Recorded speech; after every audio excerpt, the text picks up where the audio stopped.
Hi കൂട്ടുകാരെ, പുതിയൊരു വീഡിയോയിലേക്ക് എല്ലാവർക്കും സ്വാഗതം. അങ്ങനെ വിനയൻ സുശീലയുടെ വീട്ടിൽ വന്നിരിക്കുകയാണ്. വരുമ്പോൾ കാണുന്ന കാഴ്ച സുശീല മുറ്റത്ത് ഭക്ഷണം ഉണ്ടായിരിക്കുന്നതായിരിക്കും. അല്ല ആൻറ്റി എന്താ വീട്ടുമുറ്റത്ത് പൊങ്കാല ഇടുകയാണോ? അത് കേട്ടോടെ തന്നെ സുശീല തുറിച്ച് നോക്കുകയാണ് കേട്ടോ. ഇതെന്താ എന്നെ തുറിച്ച് നോക്കുന്നു? ആൻറ്റി തെറ്റ് ചെയ്തതിൽ ജയിലിൽ കിടന്നതിൽ മക്കളെല്ലാവരും കൂടി പുറത്താക്കിയോ എന്നെങ്ങനെ പറയാൻ കേട്ടോ. അപ്പോഴും സുശീല തുറിച്ച് നോക്കുന്നു. എന്നാൽ ഇവരുടെ വായിൽ നിന്ന് എന്തെങ്കിലും ഒന്ന് തുറക്കണമല്ലോ. അതുകൊണ്ട് തന്നെ വിനയൻ വീണ്ടും ചോദിക്കുകയാണ്, അല്ല ആൻറ്റി ഇതൊന്നും ഇത്ര കാര്യമാക്കണ്ട കേട്ടോ. ഞാനും ഇന്ദ്രനും സത്യനൊക്കെ ഇപ്പം നല്ല ടച്ചാണ്. അതുകൊണ്ട് തന്നെ ഞാൻ പറഞ്ഞാൽ അവരെന്തും കേൾക്കും. അതുകൊണ്ട് തന്നെ ഞാനൊരു കാര്യം പറയട്ടെ, ആൻറ്റിയുടെ മക്കൾ ഭക്ഷണത്തിൽ വിഷം ചേർത്ത് ഒന്ന് പേടിച്ചിട്ടായിരിക്കും ആൻറ്റിയെ പുറത്താക്കിയിരിക്കുന്നത്. ഞാനെന്തായാലും സംസാരിക്കാം. അത് കേട്ട ഉടനെ സുശീലക്ക് അങ്ങ് ദേഷ്യം പിടിച്ചു കേട്ടോ.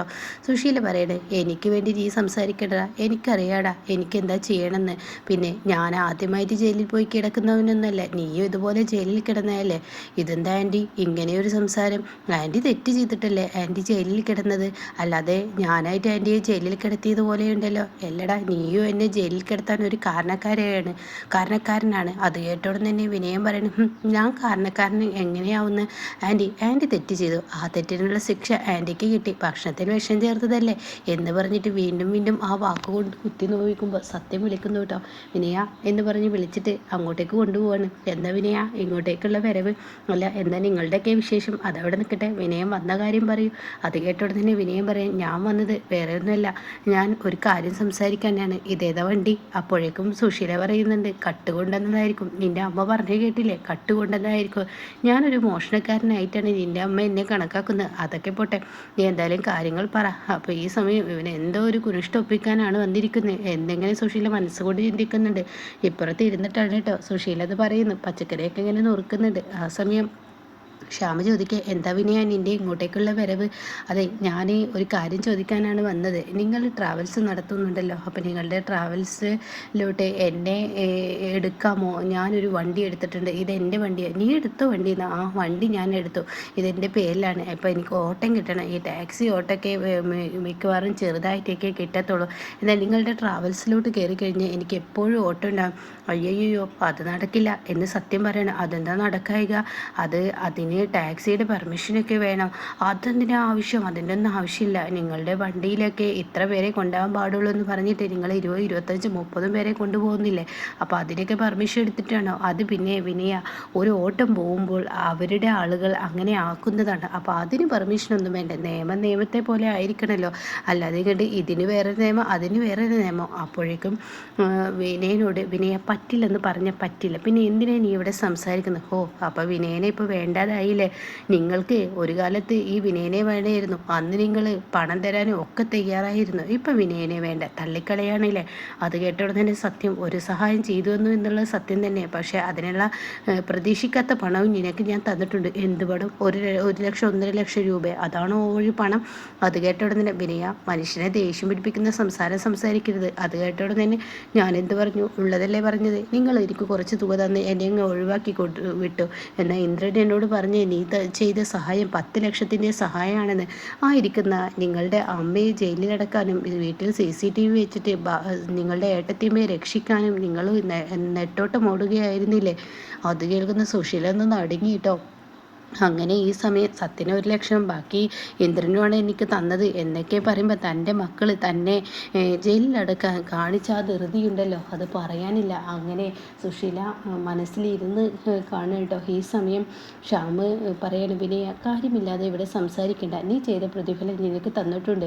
ഞാൻ ചെയ്ത പ്രതിഫലത്തിൽ നിന്നും നിങ്ങൾ തന്നിട്ടില്ല. ഞാനൊരു 10 ലക്ഷത്തിൻ്റെ പണി ചെയ്യുന്ന പ്രതിഫലമാണ് ചെയ്തതെന്നാണ് ഇവിടെ ഇന്ദ്രൻ ഞങ്ങളോട് പറഞ്ഞത്. അപ്പോൾ അതുകൊണ്ട് തന്നെ നിങ്ങൾ പോയിക്കോളൂ, നിങ്ങൾ ഇങ്ങനെയൊക്കെയാണെന്നില്ല എനിക്ക് മനസ്സിലായി എന്നൊക്കെ പറഞ്ഞ് വിനയ അവിടെ നിന്ന് പോവുകയാണ് കേട്ടോ. ഇതേ സമയം സുശീലയ്ക്ക് നല്ലൊരു ആയുധമാണ് തൻ്റെ കയ്യിൽ കിട്ടിയിരിക്കുന്നത്.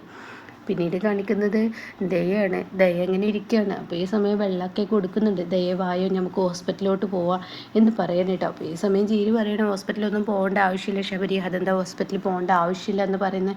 അതെന്താ?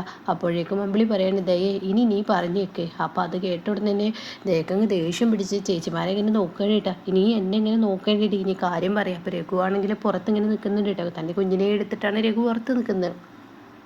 ഇവരുടെ ഇടയിലേക്ക് രഘു വരുന്നില്ല.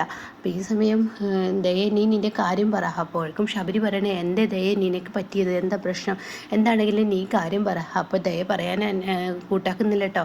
അപ്പോൾ ഈ സമയം ശബരി പറയുന്നത് എന്താ പ്രശ്നം, എന്തെങ്കിലും പ്രശ്നമുണ്ടോ, വാ നമുക്കൊരു ടാക്സി വിളിച്ച് ഡോക്ടറെ അടുത്തോട്ട് പോവാം എന്നൊക്കെ പറയുമ്പോൾ വേണ്ട ഡോക്ടറെ അടുത്തൊന്നും പോകണ്ട, ദയ നീ കാര്യം പറ, എന്താണെങ്കിലും. ഇല്ല ഞാൻ പറയുന്നില്ല എന്ന് ദയ പറയുമ്പോൾ ഉടൻ തന്നെ അമ്പിളി പറയാം ഞാൻ പറയാം, അവൾ ഗർഭിണിയാണ്, അവളുടെ വായ കൊണ്ട് ആദ്യം പറയണമെന്നാണ് ഞങ്ങൾ ആഗ്രഹിച്ചത്, അവൾ ഗർഭിണിയാണെന്ന് പറയാനായിട്ടോ.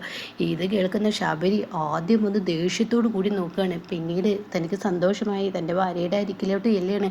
ദയ ഈ വിവരം നീ എന്താ എന്നോട് പറയാതിരുന്നത്, ഈ വിവരം നിനക്ക് എന്നോട് പറയായിരുന്നില്ലേ.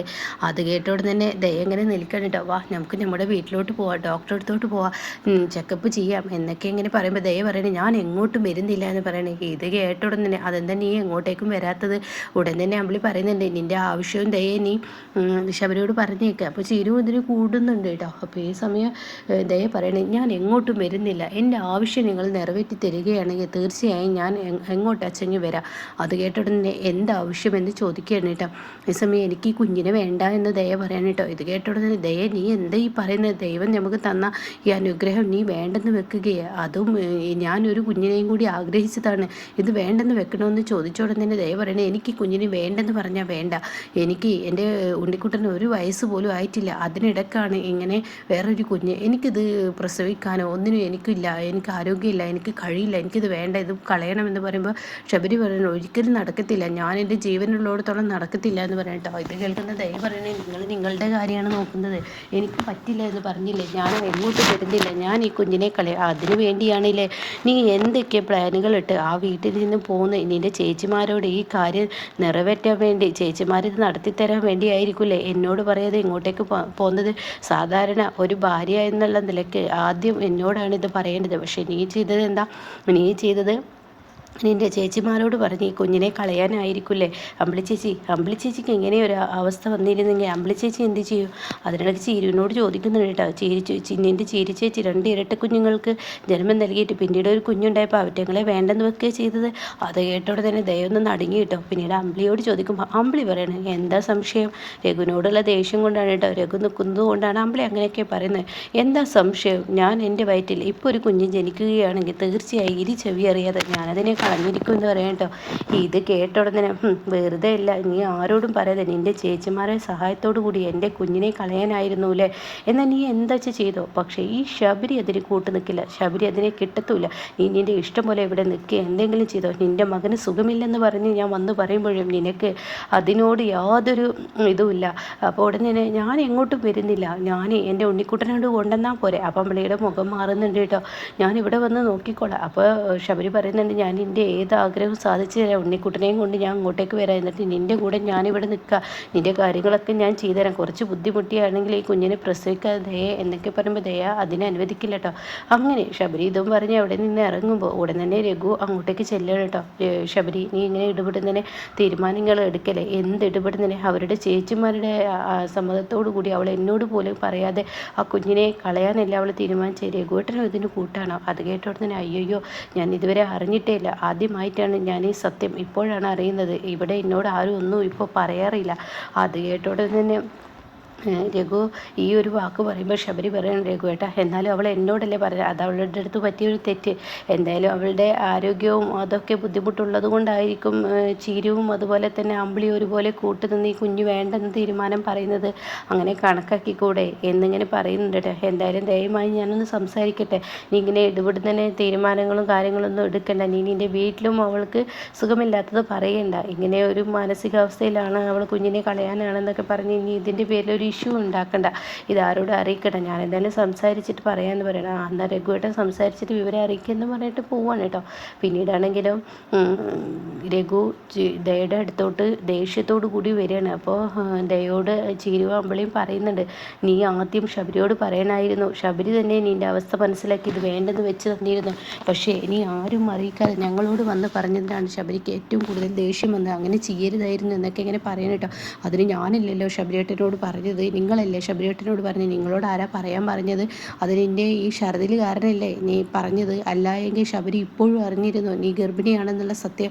അപ്പോൾ അതുകൊണ്ട് തന്നെ നീ ചെയ്ത തെറ്റ് തന്നെ. അപ്പോഴേക്കും രഘു അങ്ങോട്ടേക്ക് കടന്നു വരികയാണ് കേട്ടോ. അങ്ങനെ രഘു ചോദിക്കുകയാണ്, അല്ലാതെ നീ എന്താ വിചാരിച്ചിരിക്കുന്നത്? നീ ഈ ചെയ്യുന്നത് തെറ്റല്ലേ? നീ എന്തുകൊണ്ട് നിൻ്റെ വയറ്റിലൊരു കുഞ്ഞിന് ജന്മം നൽകുന്നു എന്നുള്ള സത്യം നീ ശബരിയോട് പറയാതിരുന്നത് അതും നിൻ്റെ ചേച്ചിമാരുടെ വാക്ക് കേട്ടിട്ടാണോ? അത് കേട്ട ഉടനെ തന്നെ ചിരി പറയണേ, എൻ്റെ രഘുവേട്ട ഇവൾ ടെസ്റ്റും കാര്യങ്ങളൊന്നും നടത്തിയിട്ടില്ല, ഇവളുടെ ഒരു സംശയമാണ്. അത് കേട്ട ഉടനെ തന്നെ രഘു പറയണേ, ഒരു പെണ്ണിന് അവളുടെ വയറ്റിൽ അവളുടെ ഉദരത്തിൽ ഒരു കുഞ്ഞ് ജനിക്കുന്നുണ്ടെങ്കിൽ അത് അറിയാനുള്ള കഴിവ് അവൾക്കുണ്ടാവും. അതിനിപ്പോൾ ഒരു ഡോക്ടറെ ടെസ്റ്റും അതുപോലെ തന്നെ ചെക്കപ്പും കാര്യങ്ങളൊന്നും വേണ്ട. അത് പൂർണ്ണമായി അത് അവൾ അറിയും. അതുകൊണ്ടാണല്ലോ ദയ കുഞ്ഞിനെ വേണ്ടെന്ന് പറഞ്ഞ് ഇങ്ങോട്ടേക്ക് വന്നിരിക്കുന്നത്. എന്നാൽ ഞാനൊരു കാര്യം പറയട്ടെ, ഇടവിടുന്നതിനെ ഓരോ കാര്യങ്ങൾ തീരുമാനമെടുക്കുമ്പോൾ ശബരിയും കൂടി അറിയണമായിരുന്നു. അല്ലെങ്കിൽ എന്നോടെങ്കിലും നിനക്ക് പറയായിരുന്നില്ലേ? ആണുങ്ങളോട് പറഞ്ഞ് ആണുങ്ങൾ തമ്മിൽ സംസാരിച്ച് ഈ കുഞ്ഞിനെ വേണ്ടെങ്കിൽ ആ ഒരു തീരുമാനം ഞാൻ എടുപ്പിച്ചിരുന്നില്ലേ? അത് കേട്ടനെ വല്ലാത്തൊരു തീരുമാനം എടുക്കാൻ കഴിവുള്ള ഒരാൾ, പെണ്ണുങ്ങൾക്കും കഴിയുന്നുള്ള ആ ഒരു പുച്ഛത്തോടു കൂടി അമ്പിളി ഇങ്ങനെ തള്ളി പറഞ്ഞ് സംസാരിക്കുന്നത് കേൾക്കുമ്പോൾ രഘു പറയണേ, ഞാനൊരു കാര്യം പറഞ്ഞേക്കാം അമ്പിളി, നിനക്ക് എന്നോട് ദേഷ്യവും വാശിയൊക്കെ ഉണ്ടാവുമായിരിക്കും, അതും ഉണ്ടായിക്കോട്ടെ. പക്ഷേ ഈ സ്വഭാവത്തിന് ഒരിക്കലും ഞാൻ അനുവദിക്കില്ല. ശബരിയോട് ഇവൾ ചെയ്തത് തെറ്റ് തന്നെയാണ്. ഇവളുടെ വയറ്റിലൊരു കുഞ്ഞുണ്ടെന്നുള്ള സത്യം ശബരിയോട് ഇവളെ തുറന്നു പറയുകയാണെങ്കിൽ ഈ പ്രശ്നം ഇത്രത്തോളം വലുതാവില്ലായിരുന്നു. ഇവൾക്കത് പറയായിരുന്നു. എന്തായാലും ശബരിയാണ് ആദ്യം അറിയേണ്ട ആളും. ഒരു കുഞ്ഞിനെ വെറുതെ അങ്ങ് പൊട്ടിമുളച്ച ഒരു പെണ്ണിൻ്റെ വയറ്റിലുണ്ടാവില്ലല്ലോ. എല്ലാം പെണ്ണിന് കഴിയുമെന്നുള്ള നിങ്ങളുടെയൊക്കെ ഒരു സാമർഥ്യം ഉണ്ടല്ലോ. അതായത് ആണിനെ വില വെക്കാത്ത നിങ്ങളുടെയൊക്കെ ഈ പെണ്ണുങ്ങളുടെ ഈ സ്വഭാവം ഉണ്ടല്ലോ.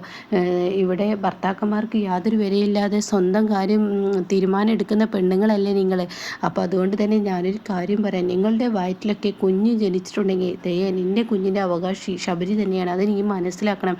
ഇപ്പോൾ എൻ്റെ ലച്ചുമോളുടെ അവകാശി ഈ ഇരിക്കുന്ന അമ്പിളി പറയാണ് അത് എൻ്റെ കുഞ്ഞല്ലെന്ന് ഇവൾ പറഞ്ഞു നോക്കട്ടെ, പിന്നീട് ഉണ്ടാവുന്നത് എന്തെന്ന് അറിയാം. അത് കേൾക്കുന്ന അമ്പിളി ആകെ കിടുങ്ങി കേട്ടോ. അമ്പിളിക്ക് അത് പറയാൻ എന്താണതിന് മറുപടി നൽകേണ്ടതെന്ന് അറിയില്ല. അപ്പോഴേക്കും ദയയും അതുപോലെ തന്നെ ചീരുവും ആകെ പേടിച്ച് ഈശ്വര ഇവിടെ ഒരു കയ്യാങ്കളി ഉണ്ടാവും എന്നുള്ള ആ ഒരു ഭയത്തോടു കൂടി നിൽക്കുകയാണ്. അമ്പിളി പൊട്ടിത്തെറിച്ച രഘു എന്തായാലും 4 കൊടുക്കും എന്നുള്ള ആ ലെവലിലോട്ടാണ്. അപ്പോഴേക്കും അമ്പിളി അവിടെ മിണ്ടാതെ നിൽക്കുകയാണ്. എന്നാൽ ഇത് പറഞ്ഞിട്ട് രഘു അവിടെ നിന്ന് പോകുമ്പോൾ ഉടൻ തന്നെ ഇപ്പുറത്താണെങ്കിലോ അമ്പിളി ഒരു കുഞ്ഞിനെ അങ്ങ് തന്നാൽ എല്ലാം ആയി എന്നാണ് ആണുങ്ങളുടെ വിചാരം, എന്താ ഇവരുടെയൊക്കെ സ്വഭാവം എന്നൊക്കെ പറഞ്ഞിട്ട് രഘുവിൻ്റെ മുന്നിൽ ഇങ്ങനെ ചാടിക്കളിക്കണം കേട്ടോ. അപ്പോഴേക്കും ദയ അവിടെ നിന്ന് വേഗം ഓടുകയാണ്. എന്നാൽ അമ്പിളി ചേച്ചി, ഒരു മനുഷ്യൻ്റെ ക്ഷമ പരീക്ഷിക്കുന്നത് ഒരു പരിധിയുണ്ട് എന്ന് ചീരു പറയണം കേട്ടോ. പിന്നീട് കാണിക്കുന്നത് ഇന്ദ്രനെയാണ്. ഇന്ദ്രൻ്റെ അടുത്തോട്ട് വിനയം വന്നിരിക്കുകയാണ്. അപ്പോൾ വിനയ, നീ എന്ത് സംസാരമാണ് ഈ സംസാരിക്കുന്നത്? ഒരു ടാക്സിയൊക്കെ ഓടണമെങ്കിൽ അതിന് പെർമിഷനൊക്കെ വേണ്ടേ? അതില്ലാതെ എങ്ങനെ ഇതൊക്കെ ഓടുക? എന്താ നീ പൊട്ടത്തരം വിളിച്ച് പറയുന്നത് എന്നൊക്കെ ഇങ്ങനെ പറഞ്ഞ് സംസാരം തൊട്ടയാണ് കേട്ടോ. അപ്പോൾ ഇങ്ങനെയൊക്കെയുള്ളൊരു എപ്പിസോഡാണ് ഇപ്പോൾ ലാസ്റ്റ് വന്നിരിക്കുന്നത് കേട്ടോ.